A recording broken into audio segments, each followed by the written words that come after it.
Hello दोस्तों, सबसे पहले आपको दशहरे की हार्दिक शुभकामनाएं।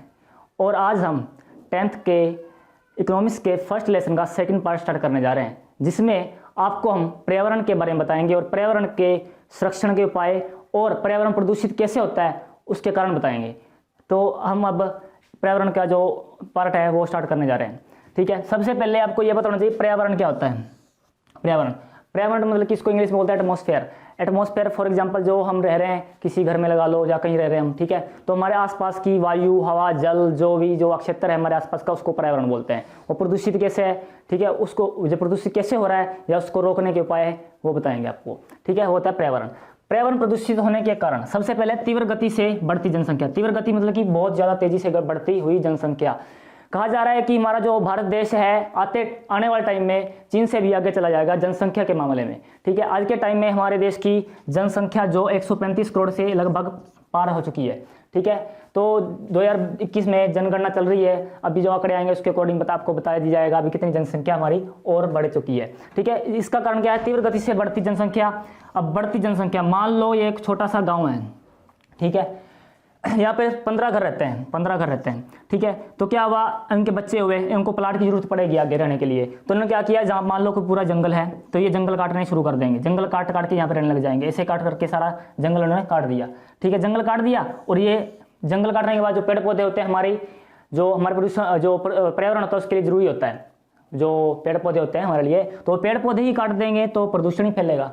ठीक है, प्रदूषण ही होगा और पर्यावरण प्रदूषित होगा उससे। तो इसलिए जब बढ़ती जनसंख्या क्या करेगी, पेड़ों को काटेगी, वनों को काटेगी।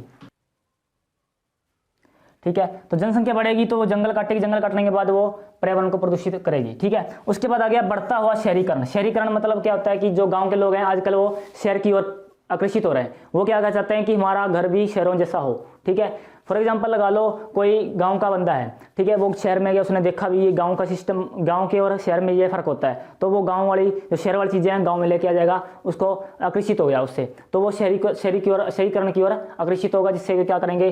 फॉर एग्जाम्पल मान लो ये छोटा सा हमारा घर होता था पहले के टाइम में, प्राचीन काल में लगभग घरों में ना क्या होते थे, पेड़ होते थे। लेकिन आज के टाइम में देखे ना, आज के टाइम में घरों में पेड़ नहीं होते, ओनली बेल पाई जाती है। ठीक है, वो भी फूलों की वगैरह, छोटे छोटे फूलों के पेड़ पौधे पाए जाते हैं, लेकिन बड़े पेड़ काट दिए जाते हैं आज के टाइम में।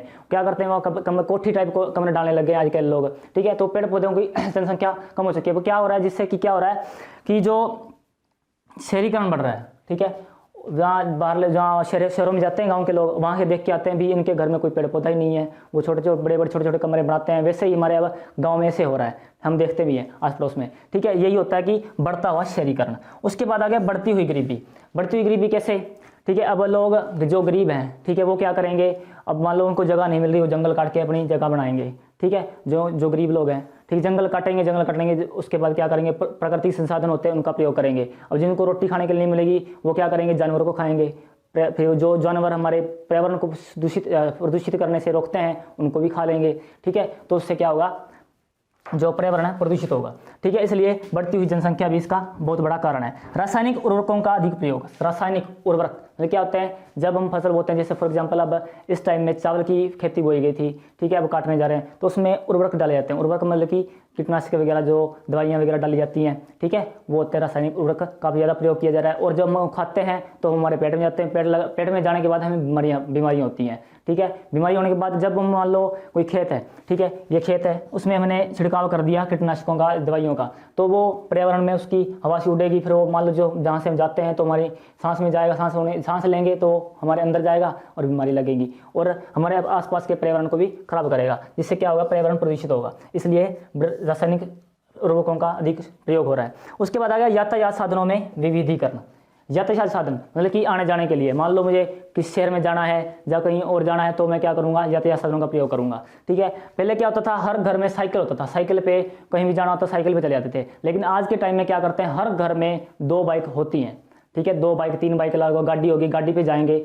छोटे बच्चे भी जाएंगे कि भी मुझे बाइक पे ही जाना है, साइकिल पे जाना पसंद नहीं करते आज के टाइम में। मतलब कि यातायात साधनों में विविधीकरण, मतलब कि विभिन्न प्रकार के यातायात साधन आ चुके हैं। स्कूटरी वगैरह आ चुकी है, लाइट वाली, तेल वाली, बहुत मतलब कि बहुत साधन आ चुके हैं। ये विविधीकरण मतलब कि बहुत विभिन्न प्रकार के यातायात साधनों का प्रयोग हो रहा है इस टाइम।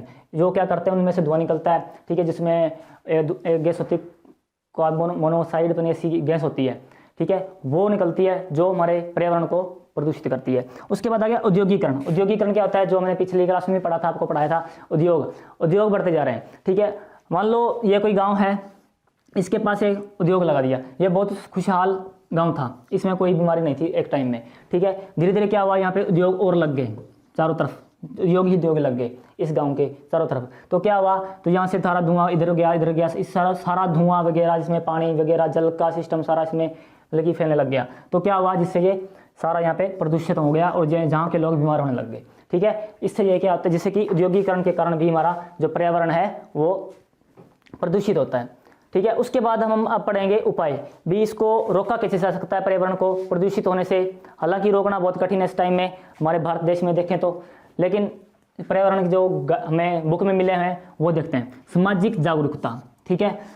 आज के टाइम में 5 जून को हम पर्यावरण का दिवस मनाते हैं, ठीक है, पर्यावरण दिवस मनाते हैं, लेकिन हम मनाते जरूर हैं, लेकिन उसको हम फॉलो नहीं करते, ठीक है। जैसे उनमें क्या बोला जाता है कि पर्यावरण संरक्षण करने के लिए जो बाइक होती है उसका कम यूज करो, ठीक है, पानी का सही ढंग से यूज करो, ऐसा कुछ बोला जाता है, लेकिन हम फॉलो नहीं करते उनको, ठीक है। मतलब कि समाज को जागरूकता करना, समाज में जो लोग हैं उनको बताना भी, ऐसा करने से समाज जो पर्यावरण सही होगा, ऐसा ना करने से पर्यावरण सही होगा, ठीक है। तो मतलब कि हम लोग करते नहीं है हालांकि, लेकिन हमें करना चाहिए ये, इसलिए सामाजिक जागरूकता बढ़ाना जरूरी है, समाज को जागरूक करना जरूरी है, ठीक है। उसके बाद आ गया जनसंख्या नियंत्रण द्वारा। जनसंख्या नियंत्रण हुआ, इसका ही अपोजिट हो गया तीव्र गति से बढ़ती जनसंख्या, इसका अपोजिट हो गया इसका उपाय, मतलब कि जनसंख्या नियंत्रण। अब जनसंख्या बढ़ रही है, वो वनों का काटेगी, वनों काटने के बाद वहाँ पर रहने लग जाएगी, वन कटेंगे तो जो पर्यावरण को प्रदूषित करेंगे। यदि जनसंख्या नहीं बढ़ेगी तो वन नहीं कटेंगे, जो हमारे पर्यावरण को बढ़िया रखेंगे, ठीक है, जिससे हमें जो ऑक्सीजन वगैरह बड़ी ढंग से मिल जाएगी। उसके बाद आ गया वृक्षारोपण, ठीक है। अब कुछ जो हमारे राज्य हैं जैसे मध्य प्रदेश हो गया, कुछ राज्यों में वृक्षारोपण पर एक अभियान चलाया जाता है, जिसमें क्या किया जाता है, एक बंदे पर, मान लो कोई बंदा है, उस पर बोल देते हैं कि तुमने एक बंदे ने 5 पौधे लगाने और उनको संभाल भी तुमने करनी है, ठीक है। तो उनका फॉर्म भरा जाता है, फॉर्म भरने के बाद उनको पैसे दिए जाते हैं कि तुमने इसकी खाड़ी वगैरह इसमें दवाई वगैरह डालनी है जो इसको बड़ा करना है, ठीक है। ऐसा सिस्टम बनाया जाता है कुछ राज्यों में, लेकिन कुछ राज्यों में नहीं भी बनाया जाता। तो वृक्षारोपण जरूरी है। वृक्षारोपण में पेड़ पौधे लगाना, छोटे छोटे प्लांट लगाना, ताकि वो उनको बड़ा किया जा सके, ताकि ऑक्सीजन बढ़िया तरीके से हमें मिल सके, पर्यावरण को प्रदूषित होने से बचाया जा सके, इसलिए वृक्षारोपण जरूरी होता है, ठीक है। औद्योगिक व कृषि पर नियंत्रण। उद्योग है, उनको मान लो उद्योग लगाया है, उनको ऐसा सिस्टम बनाना चाहिए जिससे कि प्रदूषण ना हो, ठीक है। अब कोई धुआं निकल रहा है तो उसको इस ढंग से बनाया जाना चाहिए कि वो धुआं सारे पर्यावरण ना फैले, वहीं रहे जहाँ पे वो औद्योगिक सिस्टम है, उद्योग है, ठीक है। अब कृषि में जो कीटनाशक जो फैलते हैं, जो कीटनाशक दवाइयाँ डालते हैं, ठीक है, वो पूरे पर्यावरण में ना फैले, इस टाइप से डालना चाहिए, ठीक है। तो उन पर ही नियंत्रण करना चाहिए, जिससे क्या होगा, औद्योगिक व कृषि पर नियंत्रण करने से ही हमारा जो पर्यावरण है उसको बचाया जा सकता है, संरक्षण किया जा सकता है। उसके बाद गया जल प्रदूषण कम, मतलब कि जल को प्रदूषण कम करना चाहिए। अब जल प्रदूषण मैंने पिछली क्लास में पढ़ा था, क्या करते हैं उद्योग, क्या करते हैं, उद्योग का पानी होता है नदी में छोड़ दिया जाता है, ठीक है, वो जल प्रदूषण करता है, जो हम पीते हैं फिर उसके बाद हमें बीमारी लगती है।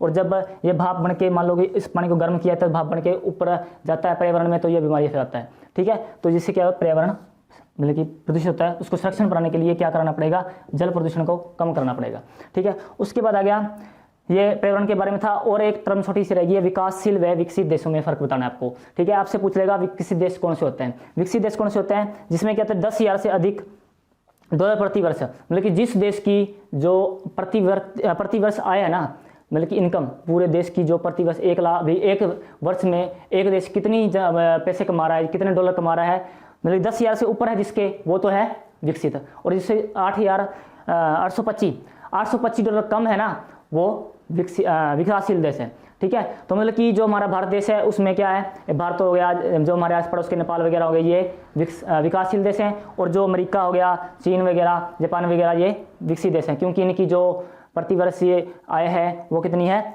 10,000 से अधिक प्रतिवर्ष डॉलर, ठीक है। उसके बाद जो विकासशील देश हैं उनकी है 825 डॉलर, ठीक है। ये फर्क होता है, बाकी आप कुछ बुक में पढ़ोगे तो आपको सारा समझ आ जाएगा। तो थैंक यू। यदि हमारी वीडियो आपको अच्छी लगी है तो लाइक करें, कमेंट करें और शेयर करें अपने दोस्तों को, और हमारे चैनल को सब्सक्राइब करें। Thank you.